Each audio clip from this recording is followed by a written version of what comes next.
moment. It only takes a moment for your life to change forever. Silence. My sight is gone and the void can be felt on my shoulders, never pausing to catch its breath. And then God said, "Let there be light." And it was so.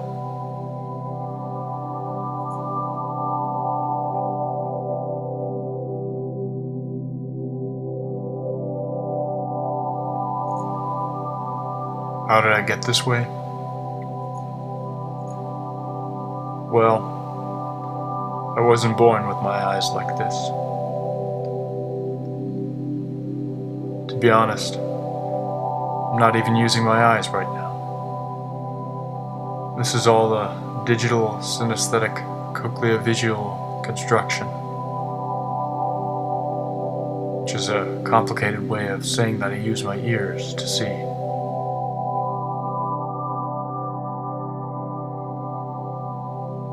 The day it happened, my whole world was moving so fast, metaphorically and physically.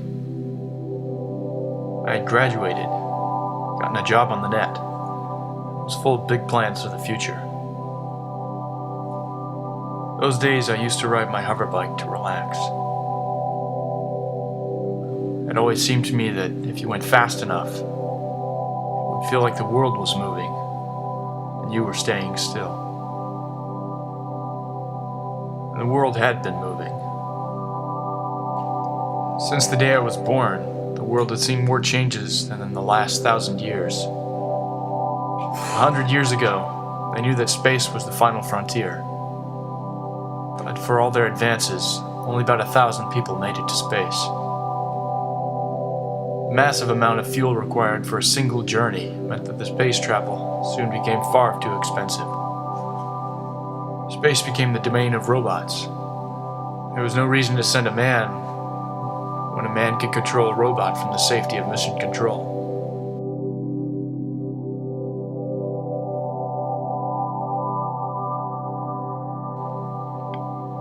It wasn't until we understood resonance technology that space became available to humanity once again. To think that sound would be the key to space travel. Altering the pressure waves above and below a disk meant that an object would raise itself. Technology was so simple. A combination of a high-tech subwoofer and a supercharged battery. Well, the technology may have been simple, but it was elegant.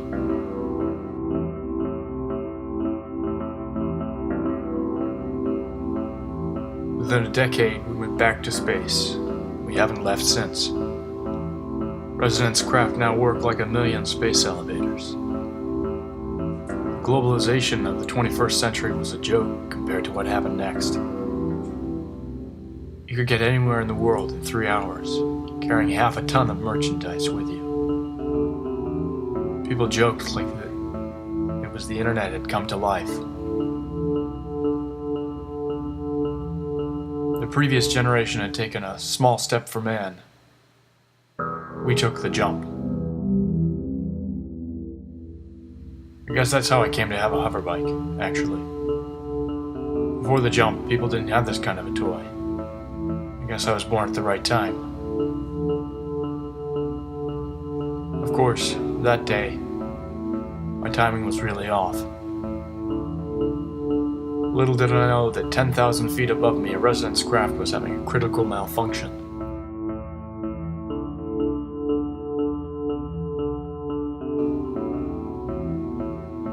I was told later that there was a small EMP emission on board, and that the pilot had to restart the ship while it was falling. As I approached the next turn, the pilot approached the river at an uncomfortable speed. At the last minute, he was able to restart the resonance engine and gain altitude by pushing the resonance to max. It just so happened that he did this right above me. The shockwave alone was enough to throw me into the water, but it didn't end there. The immense pressure created by operating the ship so close to water meant that within a few seconds my eardrums burst, and after about a minute, my eyes couldn't take the strain either. I was made deaf and blind, while disoriented and underwater to boot. It was a miracle that I even survived the impact, much less the swim to the riverbank. I don't know if I did it on my own or whether someone helped me. I think I blocked the memory of it because it was too painful.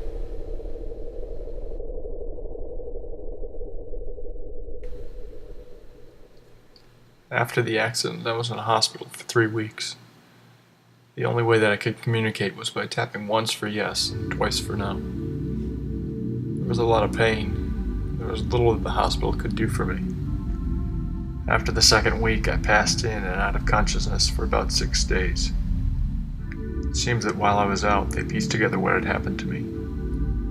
Because the shipping company was at fault, all my expenses were covered by their insurance. If it hadn't have been for that, I would never have gotten into the trial phase of my device. Simply put, the Army had been researching a way to equip soldiers with built-in sonar.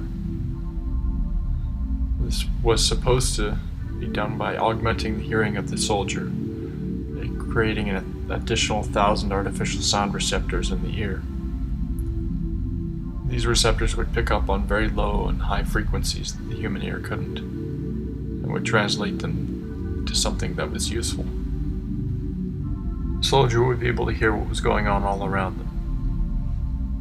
The challenge that the military was never able to overcome in the design phase, so that to have access to the nerves that the additional receptors needed to connect to meant that the soldier had to have a series of delicate surgeries on the inner ear. In most cases, this was deemed unfeasible. Fortunately for me, the government had donated this technology to the medical field to help people who had severe trauma to the ear. It would take several months to implement, but it would give me a chance to hear and see again. Once they got their paperwork in order, the doctors decided that this was the only way they could help me. The technology wasn't perfect. In fact, it caused me a great deal of pain and didn't deliver what was promised. After the first stages of testing, I was ready to give up on it. I couldn't see anything clearly. It was all a jumble of sound and swirling images.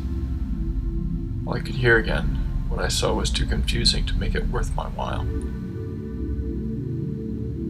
I would have given up, but the surgery was irreversible.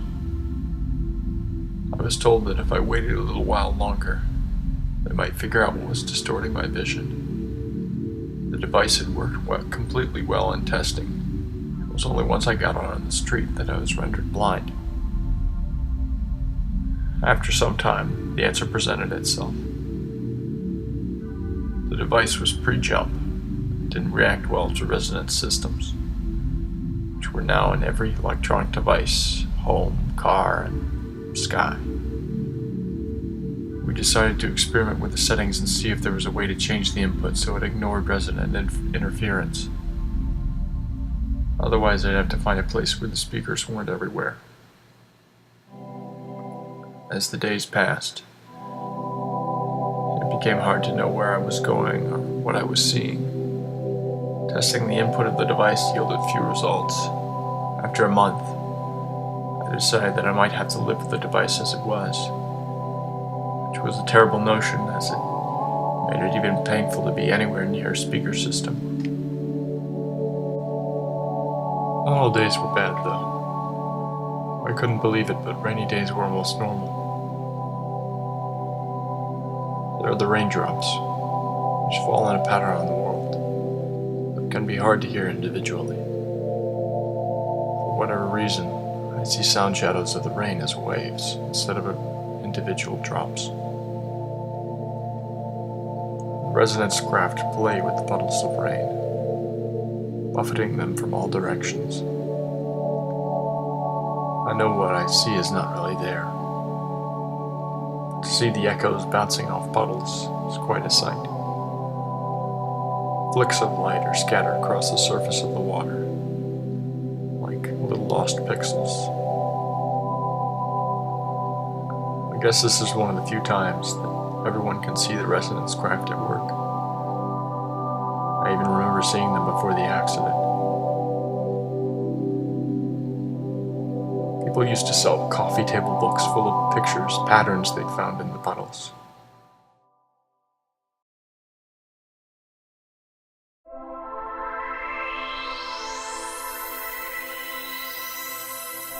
That night, sound shadows crept into my dreams. Before then, I dreamt of the world as I had always done. However, that night, I dreamt as if I were using my device. I saw a rose bush in a garden. I could smell the fragrance of its petals, but I saw it as a sound shadow. In the dream, I kept reaching for it, thinking if I just got close enough, I'd be able to see it. And then I saw it. A single rose stood out clearly. I felt the weight of all that I had been through lift a little. All the testing and the half-seen faces didn't seem to matter anymore. Though it was just a dream, it made me realize that I'd been too focused on what I didn't see. When I awoke, I realized that I hadn't considered how beautiful the world of sound shadows is. I decided to take a fresh look at the world, to really pay attention to what I saw, instead of what I couldn't see. What I saw was amazing. The world kept on moving. I couldn't make out faces, but I could see the shapes of people moving about. That day, I decided I would go to the Mars colony. Because of the terraforming things required are there. I'd heard that they'd done amazing work, not that anyone cared to make the trip in person. I thought to myself that the chance of seeing something as beautiful as a rose once again might make the thought of a 4-month journey worth it.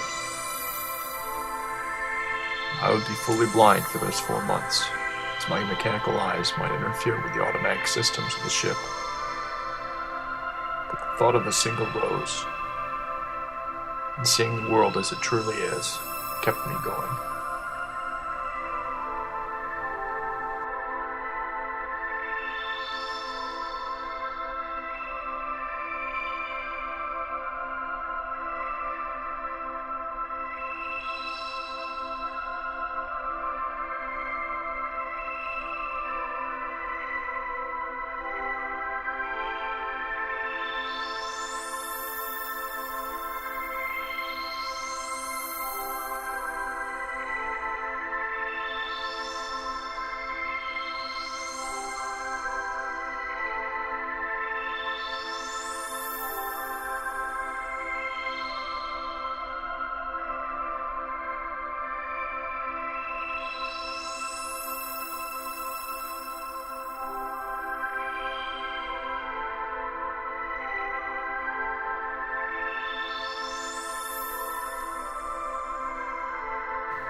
Landing on Mars is like waking from the longest dream.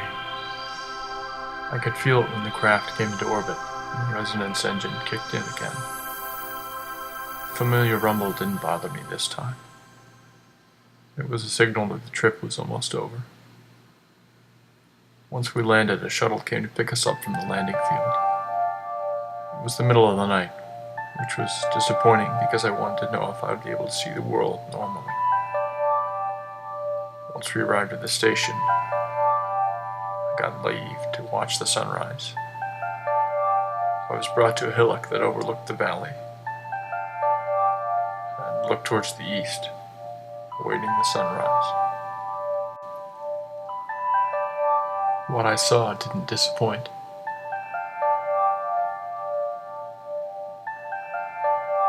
My journey was over.